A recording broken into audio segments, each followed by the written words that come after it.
मुझे जरा बताइए, हम बार बार कह रहे हैं और रोज हमारे दर्शक सुन रहे हैं कीव पर कब्जा होने वाला है, कीव की तरफ आगे बढ़ रहे हैं। आपको लग रहा है ये स्ट्रैटेजी है जिसके तहत अभी तक घातक हथियार इस्तेमाल नहीं कर रहा है रूस कीव पर कब्जे के लिए?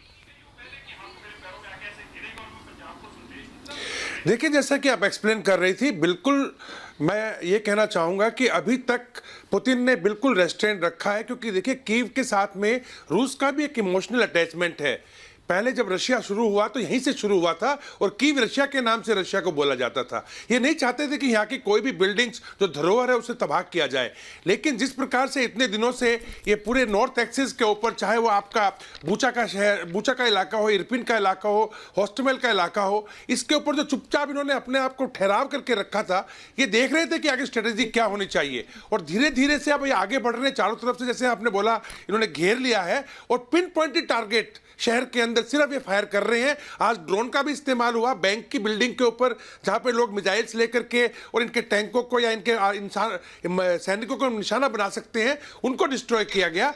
मेरा मानना है ये युद्ध अंदर घुस के कब्जा करने का नहीं है, ये युद्ध जेलेंस्की के ऊपर इतना प्रेशर बनाने का है, जैसे कि अभी नॉर्थ से, ईस्ट से, साउथ से 70% के करीब डोनबास का इलाका जो है वो कैप्चर हो चुका है। तो इसके जब प्रेशर बन जाएगा तो कीव के अंदर बर्बादी शायद ना करनी पड़े और सब कुछ बच जाए।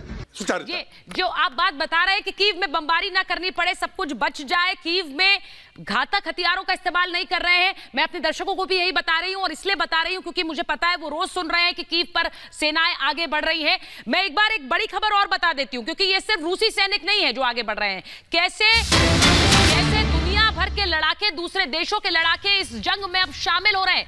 जेलेंस्की ने अपील की थी कि आप लोग आइए और यूक्रेन की मदद कीजिए। ये बड़ी खबर आपको फिर से बता रही हूं कि किस तरह से यूक्रेन की मदद के लिए आए लड़ाके,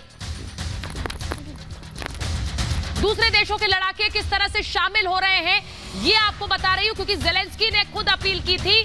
जेलेंस्की ने अपील की थी कि आप लोग आइए और शामिल हो जाइए और हमारी मदद कीजिए। तो ये तस्वीरें मैं आपको दिखा रही हूं और मैं वो तस्वीर भी दिखाना चाहती हूं। उन लड़ाकों की तस्वीर जरा दिखाती हूं।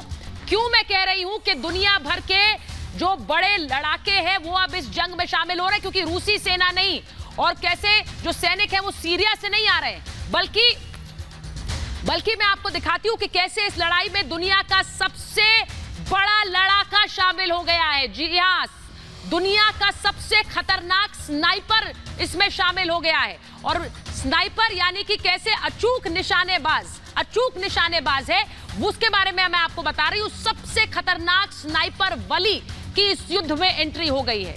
कौन है वली? 3.5 किलोमीटर दूर से टारगेट हिट करने का रिकॉर्ड है। आप सोचिए, आप अगर किसी के सामने खड़े होते हैं, 3 किलोमीटर का दायरा, उसको जरा सोचिए, और 3.5 किलोमीटर के दायरे पर अगर कोई निशाना है तो वली उसे लगा सकता है और ये निशाना अचूक है। ये दुनिया का सबसे खतरनाक स्नाइपर है। फ्रांसीसी कनेडियाई नागरिक है ये स्नाइपर वली।